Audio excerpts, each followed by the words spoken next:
Hi guys, welcome back to our channel Preethi Yuva. இன்றைக்கி மூணார்லேருந்து மதுரைக்கு கிளம்பிட்டோங்க. காலையில் பிரேக்ஃபாஸ்ட்டை முடிச்சிட்டோம். காலையில் நான் உங்களுக்கு எங்கள் ஹோட்டலோட வியூ செம்மையாக இருந்துச்சு. அதை நான் உங்களுக்கு அட்டாச் பண்ணுறேன் பாருங்கள். அவ்வளோதாங்க. எங்கள் மூணார் ட்ரிப்பு முடிஞ்சிடுச்சு. அடுத்து மதுரை அண்ட் திருச்சி ட்ரிப்பு தான். ஃபுல்லாக டெம்பிள்ஸ் தான் பார்க்க போகிறோம். மதுரை மீனாட்சி அம்மன் டெம்பிள், அதுக்கப்புறம் திருச்சி போயிட்டு திருச்சியில் ஸ்ரீரங்கம் கோயில் தான் போகலான்ட்டு இருக்கோம். ஸோ அதனால் இப்போ கிளம்பியாச்சு. வியூவும் செம்மையாக இருக்குது. வாங்க வீடியோக்குள்ளே போகலாம். இன்றைக்கி மீனாட்சி அம்மன் டெம்பிளை பார்க்கலாம். அங்கே மொபைல் அலவுடு கிடையாது தான். It's okay. நாங்கள் எப்படி கோயிலுக்குள்ளே போனோன்றதெல்லாம் உங்களுக்கு நான் சொல்கிறேன். வாங்க வீடியோக்குள்ளே போகலாம். இந்த வியூவெல்லாம் சொல்கிறதுக்கு வார்த்தையே இல்லைங்க, சான்ஸே இல்லை. அதுதான் கடவுள் அமைச்சது அப்படின்னு சொல்லலாம். நம்ம ஒரு ப்ளசண்ட்டாகவும் இருந்துச்சு எங்களுக்கு. நல்ல ஒரு க்ரீனரியாக, மைண்ட் ரிலாக்ஸ்டாக, மொபைலில் நெட்ஒர்க்கும் கிடையாது, ஜாலியாக ஸ்பெண்ட் பண்ணியிருந்தோம் இந்த வியூவில். எங்கள் ஹோட்டல்லேருந்து இந்த வியூங்க செம்ம லொக்கேஷன். நிறைய ஃபோட்டோ ஷூட்டும் எடுக்கலாம். நல்ல ஒரு க்ரீனரியோட நம்ம டைமும் ஸ்பெண்ட் பண்ணலாம். நல்லா இருந்துச்சு. அதுக்கப்புறம் நாங்கள் பிரேக்ஃபாஸ்டெல்லாம் முடிச்சுட்டு கிளம்பியாச்சு. கிளம்பி ஆன் த வேலை மலை இறங்கிட்டு இருந்தோம். ஒரு லொக்கேஷன் கிடச்சிதுங்க. ஃபுல்லாக டீ எஸ்டேட்டு தான். அதுக்குள்ளே நம்ம இறங்கி போய் ஃபோட்டோ ஷூட்ஸ் பண்ணிக்கலாம். நான் கொஞ்சம் ஃபோட்டோ ஷூட்ஸ் எல்லாம் பண்ணியிருந்தேன். ஏன்னா என் ஹஸ்பண்ட் ரொம்ப பயந்தார். ஏன்னா அதில் ரொம்ப அட்டைப்பூச்சியாக இருக்கும். எனக்கு தெரியும், நான் என் ஃப்ரெண்ட்ஸோட வந்திருக்கேன். டீ எஸ்டேட்டுக்குள்ளே அந்த க்ரீனில் போய் இறங்கிட்டோம் அப்படின்னா நிறைய அட்டைப்பூச்சி இருக்கும்னு கொஞ்சம் பயம் இருந்துச்சு. ஆனால் கேர்ஃபுல்லாக தான் போயிட்டு கொஞ்சம் ஃப்ரெண்ட்லியே இருந்து நாங்கள் கொஞ்சம் ஃபோட்டோ ஷூட்ஸ் எல்லாம் பண்ணிவிட்டு வந்தாச்சுங்க. இந்த இடம் தான். ஆனால் நிறைய பேர் ஃபோட்டோஸாக எடுத்துகிட்டு இருந்தாங்க. க்ளவுட்ஸ் என்னமோ நம்மளை டச் பண்ணுற மாதிரி ஒரு ஃபீலாலாம் இருந்துச்சு. நல்லா நம்ம மேலே ஹில்லில் இருக்கிறோம் இல்லைங்களா. ஸோ நல்லா இருந்துச்சு அந்த வியூ. அதுக்கப்புறம் ஆன் த வே ஸ்டார்ட் பண்ணிட்டோம். ஃபோட்டோ ஷூட்ஸ் எல்லாம் எடுத்துகிட்டு ஆண்டிப்பட்டி தாங்க இறங்கியிருந்தோம். ஆண்டிப்பட்டியில் ஒரு ரெஸ்டாரண்ட் போயிருந்தோம். ஒரு ஆண்டிப்பட்டி அப்படின்னாலே எனக்கு அந்த ஆண்டிப்பட்டி அரசம்பட்டி நம்ம விஜய் கோடம்பாக்கம் ஏரியா சாங் பாட்டு தான் இருந்துச்சு. நம்ம சிஎம் பாட்டு தான். என்ன பண்ணுறது, நானும் ஆண்டிப்பட்டி கேள்வி தான் பட்டிருக்கேன். இந்த பாட்டுலலாம் கேட்க தான் செஞ்சுருக்கேன். ஆனால் ஆண்டிப்பட்டியில் நான் போனதே கிடையாது. இதுதான் ஃபர்ஸ்ட் டைமுங்க. கோயிலுக்கு போகிறோம் இல்லைங்களா. ஸோ அதனால் வெஜ்ஜு தான் ப்ரிஃபர் பண்ணியிருந்தோம். சரி வெஜ்ஜு சாப்பிட்டுடலாம். Night full and full non veg மதுரையில் வெளுத்து வாங்குவோன்னு ஒரு ஐடியா பண்ணியிருந்தோம். சரி ஓகேன்னு சொல்லிவிட்டு, ஆனால் செம்மையாக இருந்துச்சுங்க. ஆனால் அந்த ஹோட்டலில் நம்ம என்னமோ வெஜ்ஜு தான் சாப்பிட்றோம், ஆனால் நான்வெஜ் சாப்பிட்ற ஒரு ஃபீலு, அந்த மாதிரி ஒரு டேஸ்ட்டாக இருந்துச்சு. சான்ஸே இல்லை. நாங்கள் அந்த பன்னீர்லேயே, அந்த பன்னீர் பட்டர் மசாலையே வேறு ஏதோ ஒரு டேஸ்ட்டாக இருந்து, அது ஒரு மாதிரி டிஃப்ரெண்ட்டாக இருந்துச்சு. எனக்கு எப்படி சொல்கிறதுன்னு தெரியல. டேஸ்ட் வைஸ் பக்காவாக இருந்துச்சு. நம்ம என்னமோ நான்வெஜ்ஜு ஒரு சாப்பிட்ட ஒரு ஃபீல் வந்துடுச்சு அந்த ஹோட்டலில். அதே மாதிரி அந்த ஹோட்டலில் ஒரு பேப்பர் மாதிரி வச்சுருந்தாங்க. அதில் கிட்ஸ் நிறைய ஒரு இன்ட்ரெஸ்டிங்காக கண்டுபிடிக்கிறது, பசில் கண்டுபிடிக்கிறது, அப்புறம் அந்த லைன் ஜாயின்ஸ் பண்ணுறது, அதெல்லாம் ஒரு ஆக்டிவிட்டி மாதிரி இருந்தது. அவங்களுக்கும் போர் அடிக்கலை, எங்களுக்கும் நாங்களும் கிட்ஸோட ஃபன் பண்ணிகிட்டு இருந்தோம். அது ஒரு நல்ல ஒரு ஜாலியாக போச்சு. எனக்கும் ரொம்ப பிடிச்சிருந்துச்சு. சாப்பிட்டு முடிச்சுட்டு அதுக்கப்புறம் கிளம்பியாச்சு. கிளம்பி ஆண்டிப்பட்டியெல்லாம் தாண்டி வந்துட்டுருக்கோம். சரியான மழைங்க. நல்லா மழை அடித்து தும்சம் பண்ணிடுச்சு.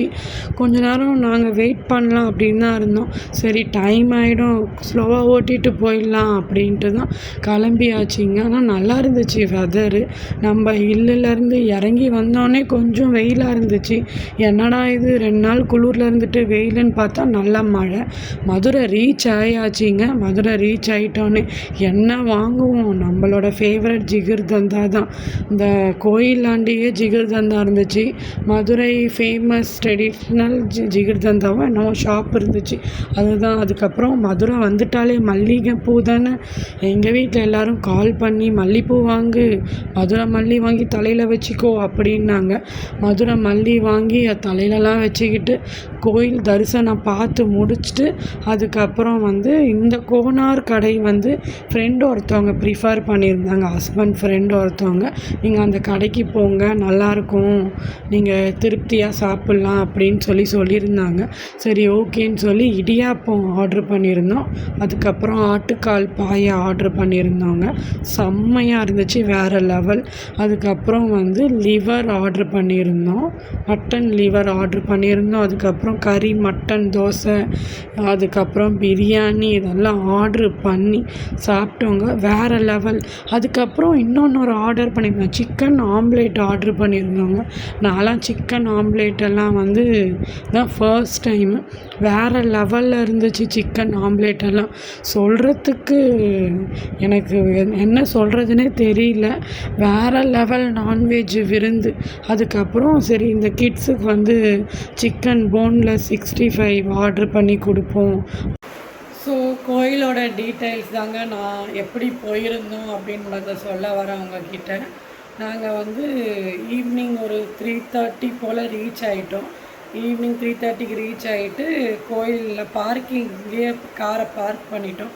ஆனால் நிறைய பேர் சொன்னாங்க ரோட்லேயே நீங்கள் பார்க் பண்ணிவிடுங்க, அதுதான் பெஸ்ட்டு அப்படின்னாங்க. அதெல்லாம் நமக்கு சேஃப்டி கிடையாது, வேறு ஒரு இடத்துக்கு வந்திருக்கோம், எதுக்கு நமக்கு தேவையில்லாத ரிஸ்க்குன்னு சொல்லிவிட்டு நாங்கள் என்ன பண்ணோம், பார்க்கிங்கை தேடி போய் பார்க் பண்ணிட்டோம். பார்க்கிங் லெவல் வந்து நல்லா இருந்துச்சுங்க, அண்டர் கிரவுண்ட் பார்க்கிங் போட்டிருந்தாங்க.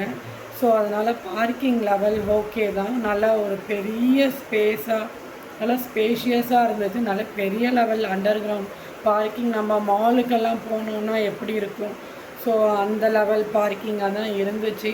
பார்க்கிங் பண்ணிவிட்டு கீழே அண்டர் கிரவுண்ட் பார்க்கிங் பண்ணிவிட்டு அதுக்கப்புறம் மேலே ஏறணும், ஸ்டெப்ஸ் வச்சுருந்தாங்க. மேலே ஏறி வந்ததுக்கப்புறம் ஏதோ சவுத்து வெஸ்ட்டு அந்த மாதிரி எல்லாம் வந்து இருக்குது போல் கோபுரம். நாங்கள் எந்த கோபுரம் போனோம்னு எனக்கு சரியாக ஞாபகம் என்னென்னா, நிறைய கோபுரம், நான் இதுதான் ஃபர்ஸ்ட் டைம் போகிறேன் இல்லைங்களா, நான் ஃபர்ஸ்ட் டைம் போகிறேன், அதனால் நமக்கு பெரிய லெவலில் தெரியல. என் ஹஸ்பண்டுக்கு நிறைய வாட்டி போயிருக்காரு, ஸோ அதனால் அவருக்கு இந்த கோபுரம் தான் இது இப்படி அது அப்படி இருக்கும், இங்கேருந்து பார்த்தா அந்த கோபுரம் தெரியும் அப்படின்னு சொல்லி காட்டிகிட்டு இருந்தார். உள்ளே என்ட்ரி ஆகிட்டோங்க. உள்ளே என்ட்ரி ஆனோடனே அந்த கடையெல்லாம் வச்சுருப்பாங்க, அங்கேயே வந்து மொபைல் வச்சிடணும், ப்ளஸ் செப்பல்ஸும் அங்கேயே டோக்கன் போட்டு கொடுத்தாச்சு. கொடுத்துட்டு உள்ளே வந்துட்டோங்க. உள்ளே வந்து பார்த்தா பெரிய க்யூ நின்றுட்டு இருந்துச்சு. என்னன்னு கேட்டால் செக்கிங்காக, லேடிஸ் தனி ஜென்ஸு தனி அப்படின்னு சொல்லி ஒரு பெரிய க்யூ. என்னடா இது, நம்மக்கிட்ட ஃபோனும் இல்லை, ஜென்ஸும் இவர் தனியாக போயிட்டாருன்னா நான் என்ன பண்ணுவேன், எங்கே போய் நிற்பார், நான் எங்கே போய் நிற்பேன், எப்படி காண்டாக்ட் பண்ணுவேன்ட்டு ஒரு பக்கம் எனக்கும் முழிச்சிட்டு தான் இருந்தேன். என் ஹஸ்பண்ட் என்ன சொன்னார், நான் பசங்களை கூப்பிட்டு போயிடுறேன், நீ வந்து லேடிஸில் வந்துட்டு பசங்களை நான் பார்த்துக்கிறேன் அப்படின்ட்டாரு. நான் எங்கேன்னு போய் இவங்களை தேடுவேன்றதே தெரியாமல் இருந்துச்சு. ஃபைனலாக என்ன ஆச்சு அப்படின்னா, அவங்க எங்கேயுமே மூவ் ஆகலைங்க. செக்கிங் முடிஞ்ச அந்த இடத்துலையே வெயிட் பண்ணிகிட்டு இருந்தாங்க. இப்போ நல்லதாக போச்சு, நம்ம தேட வேண்டியது இல்லை அப்படின்னு சொல்லிட்டு ஃபைனலாக ஒன்றா தான் சாமியை பார்க்க போகலாம் அப்படின்ட்டு போயிருந்தோங்க. 100 ருபீஸ் டிக்கெட் தான் வாங்கினோம். எங்கள் நைராக்கு டிக்கெட் இல்லை. ஸ்ரீஷு, நான், என் ஹஸ்பண்ட் 3 டிக்கெட்டு வாங்கிட்டோம். க்யூ வந்து ஒரு நிறைய பேர் இருந்தாங்க, கூட்டம் தாங்க. க்யூ கிட்டத்தட்ட ஒரு 45 மினிட்ஸ் ஆச்சு சாமி தரிசனம் பார்க்குறதுக்கு. க்யூ எப்படி இருந்துச்சு அப்படின்னா வந்து, குளம் இருக்குது இல்லைங்களா, அந்த குளத்தை சுற்றியே க்யூ இருந்துச்சு. அந்த குளத்தை சுற்றிக்கிட்டு தான் சாமியை பார்க்கவே போகணும். டைரெக்டாக வழி இருக்குங்க, அந்த டைரெக்டு வழியில் விடாமல் அவனுங்க குளத்தை சுற்றி அந்த குளம்லாம் சுற்றி போகிற அளவுக்கு வந்து பாத்வே ரெடி பண்ணியிருக்கானுங்க. ஏன் அப்படி சில கோயிலெல்லாம் பண்ணுறாங்கன்னு தெரியல. டைரெக்டாக க்யூ ஆர்கனைஸ் பண்ணி விடலாம், அது ஏன் சுற்றி டைம், நமக்கும் டைம் வேஸ்ட்டு, அவங்களுக்கும் டைம் வேஸ்ட்டு, கூட்டத்தை அவங்களும் மேனேஜ் பண்ணணும், அந்த லெவலில் தான் இருந்துச்சு. ஆனால் ரொம்ப பெரிய லெவலுக்கு இந்த திருப்பதி மாதிரியெல்லாம் கூட்டம் இல்லைங்க. ஆனால் பார்த்தாச்சு சாமியை, நல்லா திருப்தியாக பார்த்தோம். சாமி தரிசனம் சூப்பராக இருந்துச்சு. நான் இதாங்க ஃபர்ஸ்ட் டைமு. நான் அரௌண்ட் ஒரு 2012 மதுரை போயிருந்தேன், ஒரு ட்ரிப்பு மாதிரி போயிருந்தேன் ஃபேமிலியில்.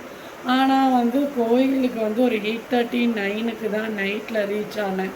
அங்கே கேட்டதுக்கு நைட்டில் தரிசனம் கிடையாது, நீங்கள் காலையில் வாங்க அப்படின்ட்டாங்க. ஸோ மதுரை மீனாட்சி அம்மா நான் அந்த 2012 பீரியடில் பார்க்கல. அப்போ எனக்கு மேரேஜ் ஆகலை.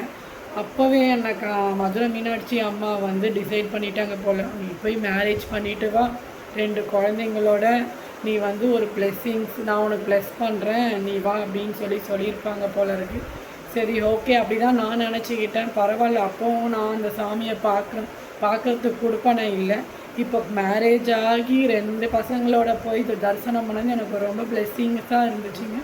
நல்லா இருந்துச்சு. கோயிலும் நிறைய கோபுரம் எல்லாம் வந்து டோட்டலாக க்ளோஸ் பண்ணி வச்சுருந்தாங்கன்னா கும்பாபிஷேகம் பண்ணுறாங்களாம்.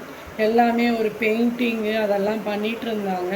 ஸோ எல்லாமே கட்டையெல்லாம் கட்டி வச்சு ஒரு மாதிரி க்ரீன் கிளாத்தெல்லாம் போட்டு மூடி வச்சுருந்தாங்க. கோயில் எல்லாமே ஒரே ஒரு மாதிரியாக தான் வச்சுருந்தாங்க. ஆனால் பெயிண்டிங்ஸ் எல்லாம் பண்ணும்போது உங்களுக்கே தெரியும், நிறைய இடத்துல வந்து அங்கங்கே துணியை போட்டு க்ளோஸ் பண்ணியெல்லாம் வச்சுருந்தாங்க. ஆனால் பரவாயில்லைங்க, ஒரு திருப்தியாக சாமியை பார்த்துட்டு வந்தோம்.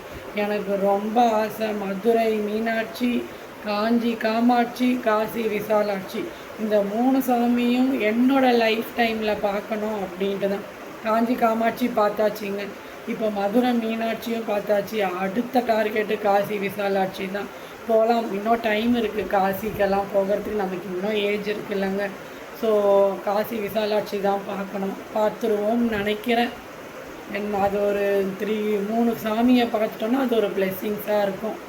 என்ன ஒரு ஏஜ் போக போக காசிக்கு போகலாங்க. எல்லாம் ஏஜ் ஆனதுக்கப்புறம் தானே போகிறாங்க, அப்போ போய்க்கலாம் அப்படின்னு தான் பிளானிங்கில் இருக்கும்.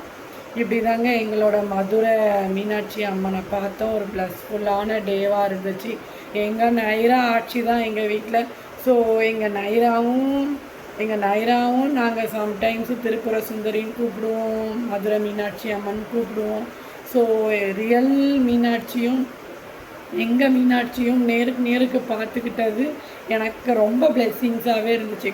அடுத்த vlog வந்து ஸ்ரீரங்கம் vlog வரும், மறக்காமல் சப்ஸ்கிரைப் பண்ணிவிட்டு பாருங்கள். ஓகேங்க, இந்த vlog நான் இதோட முடிச்சுக்கிறேன். இந்த வீடியோ உங்களுக்கு பிடிச்சிருந்தா லைக் பண்ணுங்கள், ஷேர் பண்ணுங்கள், கமெண்ட் பண்ணுங்கள், சப்ஸ்கிரைப் பண்ணிக்கோங்க. பக்கத்தில் இருக்க பெல் ஐக்கானையும் கிளிக் பண்ணுங்கள். அப்போ தான் நான் போடுற வீடியோ நோட்டிஃபிகேஷனாக வரும். அடுத்த ஸ்ரீரங்கம் vlogல நான் உங்களை மீட் பண்ணுறேன். தேங்க்ஸ் ஃபார் வாட்சிங். பை.